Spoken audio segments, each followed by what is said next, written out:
আপনারাও বন্যা খুব ভালোভাবে কভার করেছেন। অন্তত 90% যারা গ্রাম বাংলাকে ভালোবাসেন, জেলাকে ভালোবাসেন। আমি আমার সাথে চিফ সেক্রেটারি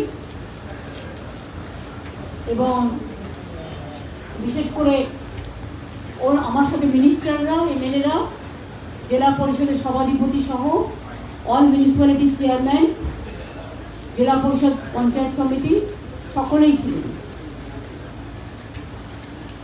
যেহেতু বীরভূমে অনেকগুলো জায়গায় বন্যা হয়েছিল, এখনো কাদা হয়তো শুকোয়নি, কিন্তু জলটা নেমেছে। সবগুলো জায়গার নাম বলতে না পারলেও মোটামুটি দুবরাজপুর, রামপুরহাট, বোলপুর, লাভপুর, চিউড়ি, সাঁইথিয়া এই জায়গাগুলো খুবই হয়েছিল। আমরা ডিটেলস যে যে ডিপার্টমেন্ট রিলেটেড সেই ডিপার্টমেন্টগুলোকে ইনস্ট্রাকশন দিয়ে গেলাম। বন্যায় যারা ক্ষতিগ্রস্ত হয়েছে তাদের জিআর চলবে যতক্ষণ পর্যন্ত অবস্থা স্বাভাবিক না হচ্ছে। আগামী 2-3 দিন ভারী বর্ষার একটা সম্ভাবনা আছে, যেহেতু ঘূর্ণাবর্ত তৈরি হয়েছে বঙ্গোপসাগরে, সেদিকে নজর রাখতে হবে।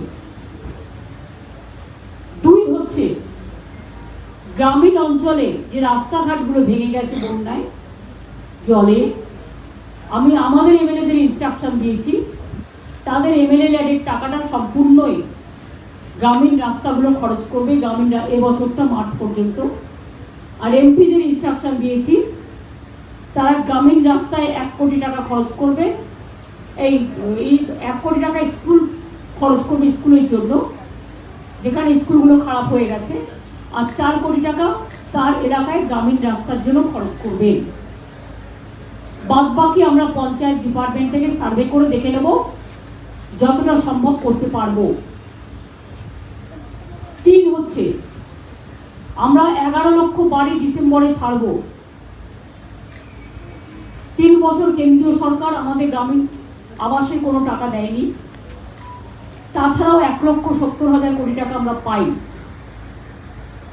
এছাড়াও প্রতি বছর ডিবিসির জল ছাড়ায় ম্যানমেড ফ্ল্যাট তৈরি করা হয়।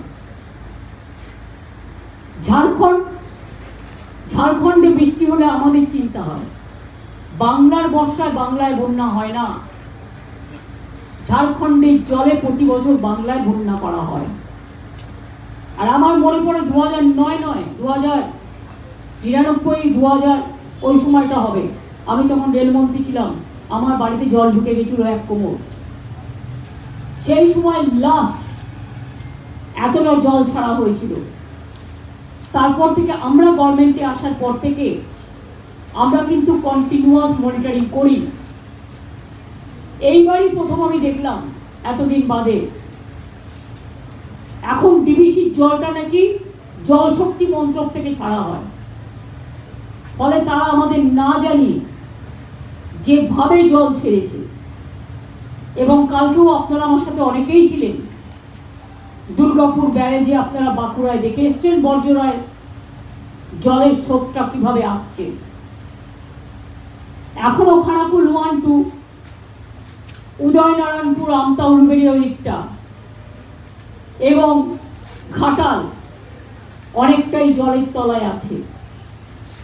আমি ভিজিট করে আসার পর, আমি ভিজিট করবার আগে মিনিস্টাররাও গিয়েছিলেন, তারপরে চিফ সেক্রেটারি নিজে গিয়েছিলেন।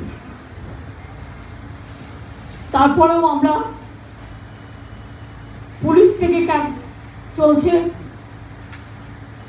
কিচেন অ্যাডমিনিস্ট্রেশন থেকে চলছে, ঘাটালের কিচেন চলছে পঞ্চায়েত ডিপার্টমেন্ট থেকে।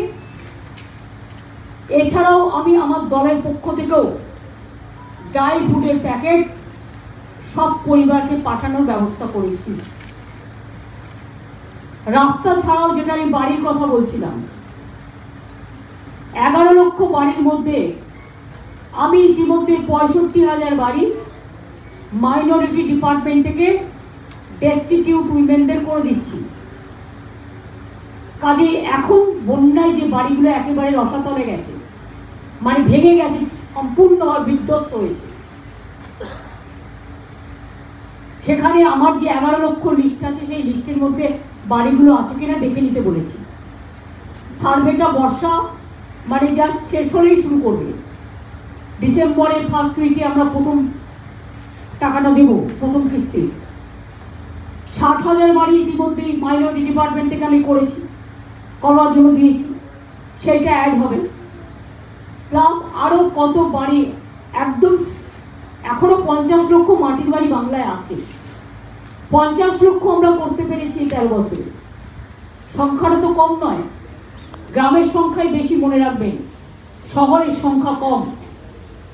আমাদের কিন্তু এখনো পশ্চিমবাংলা গ্রাম ভিত্তিক, এবং শহর কলকাতা এবং কয়েকটা মিউনিসিপ্যালিটি ছেড়ে দিলে সবটাই কিন্তু গ্রাম। অনেক গ্রামের মানুষ আজ পাকা বাড়ি করে নিয়েছেন নিজেরাও। গভর্নমেন্ট থেকেও আমরা 50 লাখ করে দিয়েছি এবং এবার 11 লাখ হাতে নিয়েছি। তাতে 60,000 আমার যদি বাঁচে, মাইনরিটি ডিপার্টমেন্টের টাকা, সেটাও গভর্নমেন্টের টাকা, প্লাস আরও 1-1.5 লক্ষ বাড়ি যাদের বন্যায় ভেঙে গেছে, তাদেরটা আমি ইনক্লুড করব। যেখান থেকেই হোক না কেন টাকা জোগাড় করবো, করে আমরা এটা করব।